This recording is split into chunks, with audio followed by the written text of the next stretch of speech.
सोनू और मोनू के mummy papa नहीं थे। वह दोनों अपने चाचा और चाची के साथ रहते थे।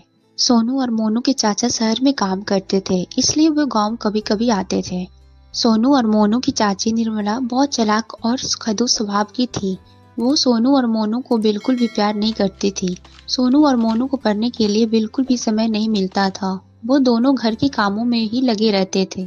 चाची, स्कूल का टाइम हो रहा है। मैं और मोनू स्कूल चले जाए, नहीं तो मास्टर जी से बहुत डांट पड़ेगी। पूजा और राजू तो स्कूल पहुंच भी गए होंगे। अरे, उन दोनों की पढ़ाई जरूरी है, इसलिए चुपचाप घर के काम करो, बाद में स्कूल चले जाना।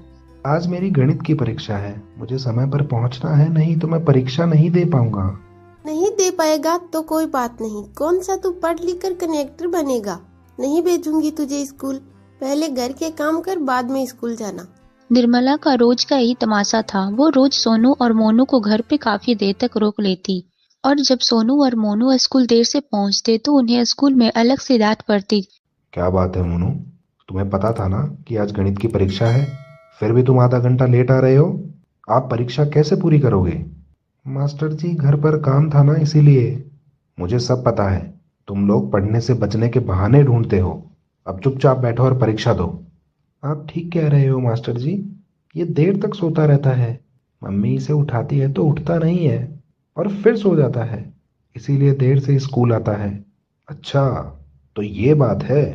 कोई नहीं सोनू बेटा, ऐसे बच्चे तो परीक्षा में फेल ही होते हैं जो समय पर उठकर पढ़ाई नहीं करते। मोनू रोने लगता है। उसके पास परीक्षा देने का समय बहुत कम था। वो जल्दी जल्दी परीक्षा देने लगता है। वो जल्दी जल्दी परीक्षा के उत्तर लिखता है, फिर भी उसका पेपर छूट जाता है। इस कारण मोनू परीक्षा में अच्छे नंबर नहीं ला पाता।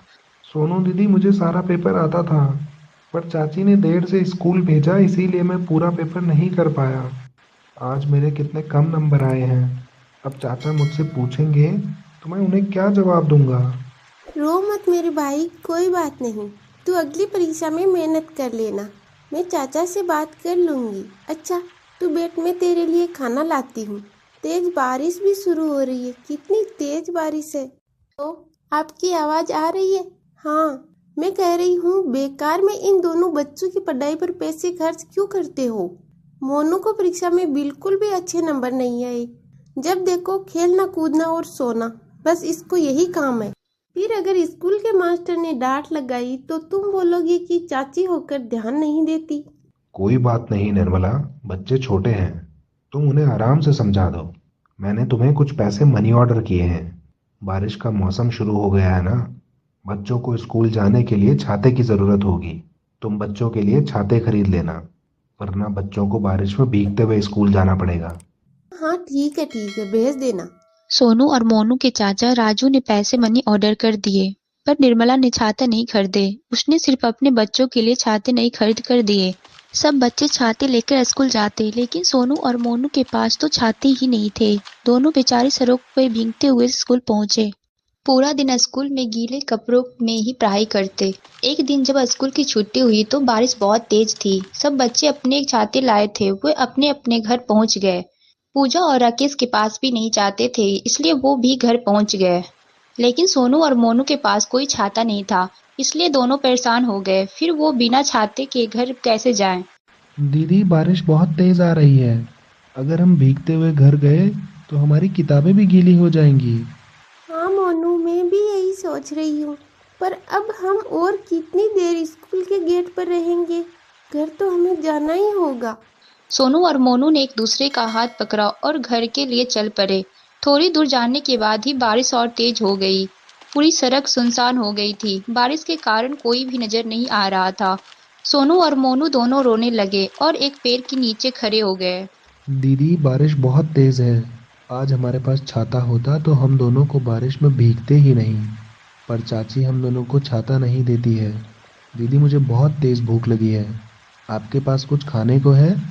हाँ मोनू, मैंने स्कूल में रोटी नहीं खाई थी।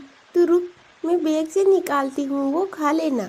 सोनू जैसे ही मोनू की रोटी देने लगती है, पेड़ पे बैठा बंदर रोटी छीन लेता है और पेड़ पे बैठकर रोटी खाने लगता है।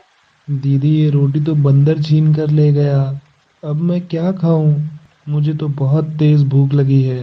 हमारे पास छाता होता तो हम भी घर पहुंच जाते। हाँ मोनू, हमारे पास छाता कहाँ से आएगा? चाची हमें छाता खरीद कर नहीं देती।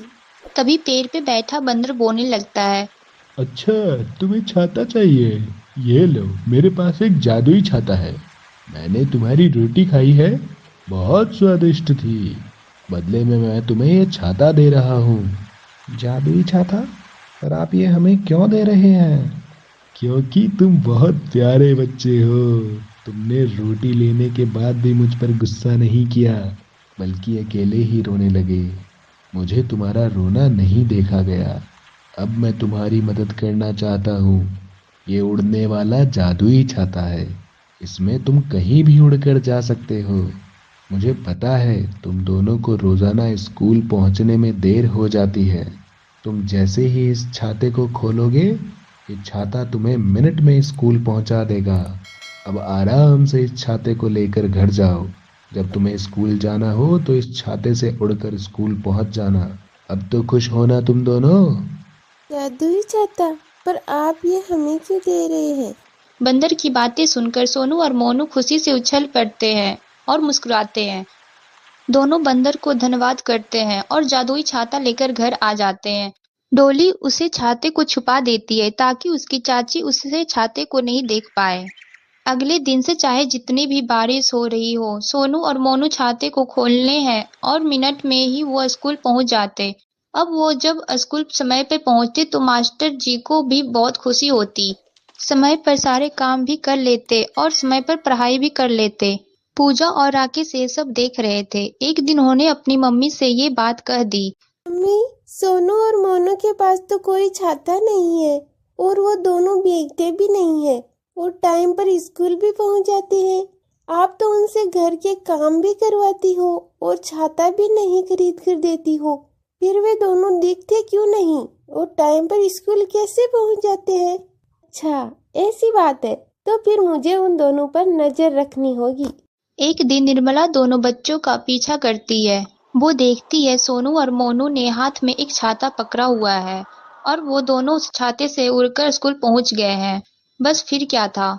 जब दोनों बच्चे स्कूल से लौटे तो निर्मला ने वो छाता उन दोनों बच्चों के हाथ से छीन लिया। अच्छा, तो इस जादुई छाते से तुम उड़कर स्कूल जाते हो। अब ये छाता तुम्हें नहीं मिलेगा। अब ये छाता तो मैं अपने बच्चों को दूंगी, तुम दोनों को नहीं दूंगी। जरा खोल कर तो देखती हूँ इस छाते को खोलकर उड़ते कैसे है। मोनू ने कहा। चाची, ये हमारा छाता है। आपने हमें छाता खरीद कर नहीं दिया तो बंदर जी ने हमें ये जादुई छाता दिया है। हाँ चाची, वो छाता हमें वापस कर दो। हमारे पास इसके अलावा और कोई छाता नहीं है। हमें भी समय पर स्कूल जाना होता है। तुम दोनों को कोई छाता नहीं मिलेगा। अब इस छाते को मैं रखूंगी। ये देखो, मैंने इसे खोल लिया और इसे पकड़कर उड़ने लगूंगी। जैसे ही जया ने उस छाते को पकड़ा वो हवा में उड़ने लगी। पर ये क्या, जया तो नीचे ही नहीं उतर रही थी। वो लगातार हवा में उड़ती जा रही थी। वो घबरा गई। अरे, इस छाते से नीचे कैसे उतरते हैं? मुझे तो चक्कर आ रहे हैं। मैं तो आसमान में उड़ रही हूँ। तुम दोनों इस छाते से कैसे नीचे उतरते हो? चाची, हमें नहीं पता।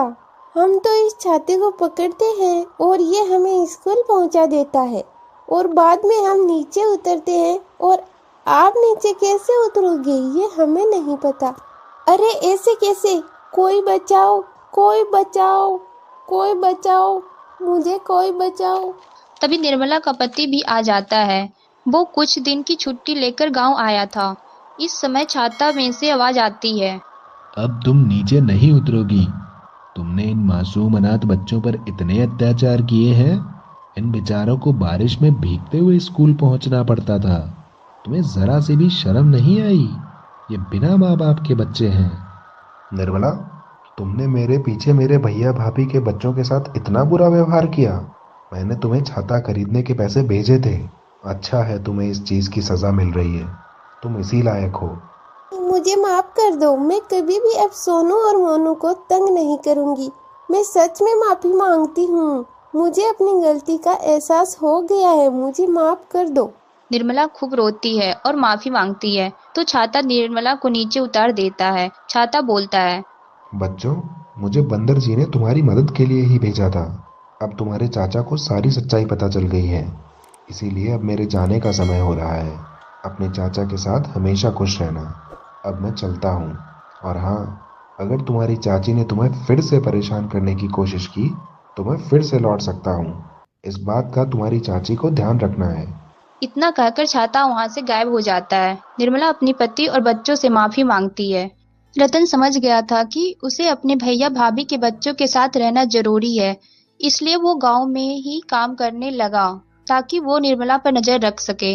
रतन बच्चों को नया छाता खरीद कर देता है। सोनू और मोनू बहुत खुश थे क्योंकि उनके चाचा के वापस आ जाने से उनकी सारी परेशानियां दूर हो गई थी।